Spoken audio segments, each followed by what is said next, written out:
Assalamualaikum warahmatullahi wabarakatuh. Perkenalkan, saya Eka Putri Ramadhani di kelas 11 MIPA 2. Di sini saya akan menjelaskan materi biologi bab 4, 5, dan 6. Bab 4, sistem gerak. Kerangka. Rangka merupakan alat gerak pasif dalam tubuh manusia.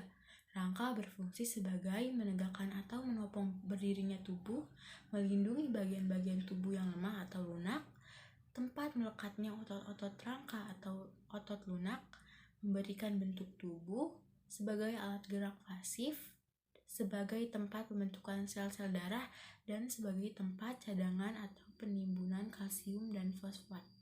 Rangka manusia dapat dikelompokkan menjadi dua, yaitu apendikuler dan aksial. Rangka apendikuler merupakan kelompok tulang yang menyusun antara gerak atas dan bawah. Rangka aksial merupakan kelompok tulang yang terletak di sumbu tubuh, yaitu pada tulang tengkorak, tulang belakang, tulang rusuk, dan tulang dada. Sendi. Sendi merupakan hubungan antara tulang sehingga tulang mampu digerakkan. Hubungan antara dua tulang atau lebih disebut persendian atau artikulasi. Tipe persendian terdiri dari diartosis. Diartosis merupakan persendian yang memungkinkan terjadinya gerak yang sangat bebas. Arah pergerakannya dikelompokkan menjadi 5, yaitu sendi peluru, sendi putar, sendi pelana, sendi engsel, dan sendi luncur. Gerak yang muncul karena adanya persendian adalah fleksi dan ekstensi. Fleksi merupakan gerak menekuk atau membengkokkan. Ekstensi merupakan gerak meluruskan, sehingga merupakan kebalikan dari fleksi. Elevasi dan depresi. Elevasi merupakan gerak mengangkat, sebaliknya depresi merupakan gerak menurunkan. Supinasi dan pronasi. Supinasi merupakan gerak menengadahkan tangan, sebaliknya gerak pronasi merupakan gerak menurunkan tangan. Inversi dan eversi. Inversi merupakan gerak memiringkan telapak kaki ke arah dalam tubuh. Eversi merupakan gerak memiringkan telapak kaki ke arah luar. Sifat gerak otot. Berdasarkan sifat kerjanya, otot dibedakan menjadi sinersis dan antagonis. Sinersis yaitu cara kerjanya dari dua otot atau lebih yang sama berkontraksi dan bersama-sama berrelaksi. Sedangkan antagonis, cara kerja dari dua otot yang sama berkontraksi dan yang lainnya relaksi. Gangguan pada sistem gerak manusia. Gangguan pada sistem kerangka dapat terjadi karena adanya gangguan secara fisik, fisiologis, persendian, dan gangguan kedudukan tulang belakang. Gangguan fisik merupakan gangguan yang paling umum terjadi pada tulang seperti patah atau retak tulang. Apabila terjadi fraktura atau patah tulang, akan berbentuk zona fraktura yang runcing dan tajam. Pada zona tersebut timbul rasa sakit karena pergeseran tulang yang akan mengakibatkan pembengkakan bahkan pendarahan. Fraktura dapat dibedakan menjadi 4, yaitu fraktura sederhana, merupakan fraktura yang tidak melakukan otot yang ada di sekitarnya. Fraktura kompleks merupakan fraktura yang melukai otot atau organ yang ada di sekitarnya, bahkan dapat muncul permukaan kulit. Genstik merupakan fraktura sebagian dan tidak memisahkan tulang menjadi dua bagian. Komitnut merupakan fraktura yang mengakibatkan tulang berbagi menjadi beberapa bagian tetapi masih berada dalam darah. Darah sebagai sistem transportasi tubuh berperan dalam mengangkut bagian-bagian yang dibutuhkan seperti oksigen, zat makanan, dan zat sisa metabolisme. Oleh karena itu, pada manusia perlu adanya pengangkutan cairan ke seluruh tubuh yang disebut dengan sistem peredaran darah.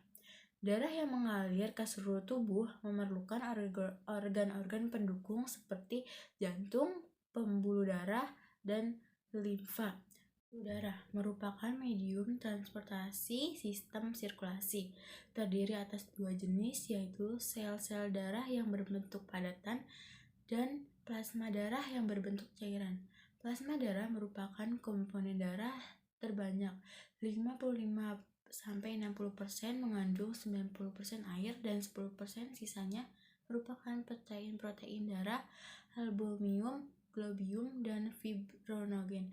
Sel-sel darah berdasarkan tipe dan fungsinya, sel darah terbagi ke dalam 3 jenis, yaitu sel darah merah, eritrosit, sel darah putih, leukosit, keping darah, trombosit. 2. Jantung terletak di rongga dada sebelah kiri dan berukuran seperti kepalan masing-masing tangan manusia. Memiliki 4 ruang, yaitu serambi kanan, serambi kiri, bilik kanan, dan bilik kiri. Bilik lebih tebal dibandingkan dengan serambi. Hal tersebut disebabkan karena bilik harus bekerja lebih kuat untuk memompa darah ke seluruh tubuh. Antar ruang jantung terdapat klep yang berfungsi untuk mengatur aliran darah agar tetap searah. Pembuluh darah berfungsi untuk mengalirkan darah dari jantung ke seluruh tubuh dan sebaliknya. Berdasarkan fungsinya, pembuluh darah manusia terdapat pembuluh darah arteri, vena, dan kapiler. 6. Sistem pencernaan manusia. Makanan yang dimakan tentunya mendapatkan perlakuan bervarian. Terdapat setiap organ pencernaan. Alat pencernaan manusia yaitu terdiri dari saluran pencernaan serta kelenjar pencernaan. Saluran pencernaan terdiri dari mulut. Mulut adalah satu-satunya bagian saluran pencernaan yang ada di luar, serta bisa dilihat, hingga Anda bisa menunjukkan serta amati dengan langsung. Berikut ini terdapat bagian dari mulut, yaitu gigi adalah alat pencernaan makanan. Tentunya gigi ini sangat penting karena bisa membantu alat pencernaan untuk melumatkan makanan. Gigi memiliki peranan yaitu estetika agar dapat menghancurkan makanan, membantu untuk berbicara. Gigi terdiri dari 3 bagian, yaitu mahkota gigi, leher gigi, dan akar gigi. 2. Lidah. Lidah sebagian besar terdiri dari otot. Lidah ini mempunyai peran yaitu merasakan makanan, membantu mengunyah makanan, membantu menelan makanan, membantu untuk berbicara. Yang ketiga, kelenjar lidah. Kelenjar lidah. Pada mulut terdapat kelenjar ludah memiliki fungsi untuk menghasilkan air ludah. Atau esofagus. Sesudah makan diperlukan dengan mekanik serta kimiawi pada mulut. Berikutnya, makanan didorong oleh lidah ke saluran tenggorokan. Memiliki panjang lebih 20 cm serta lebarnya 2 cm.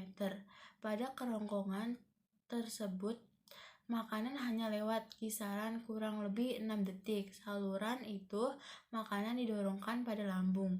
Lambung atau vertikulus.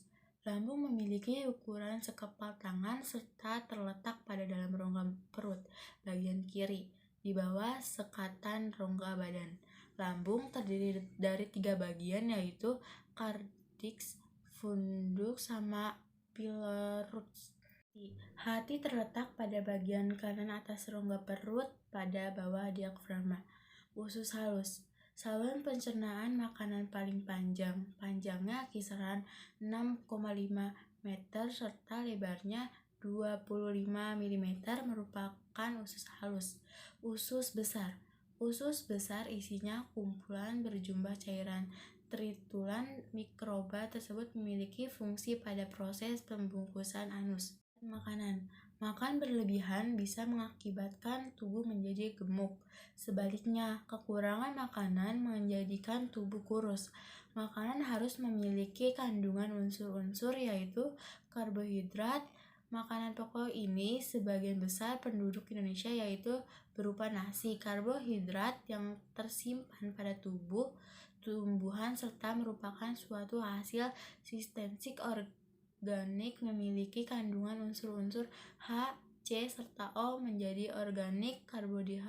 Karbohidrat tentunya memiliki fungsi yaitu sebagai pembentuk struktur sel, anggota tubuh, serta jaringan.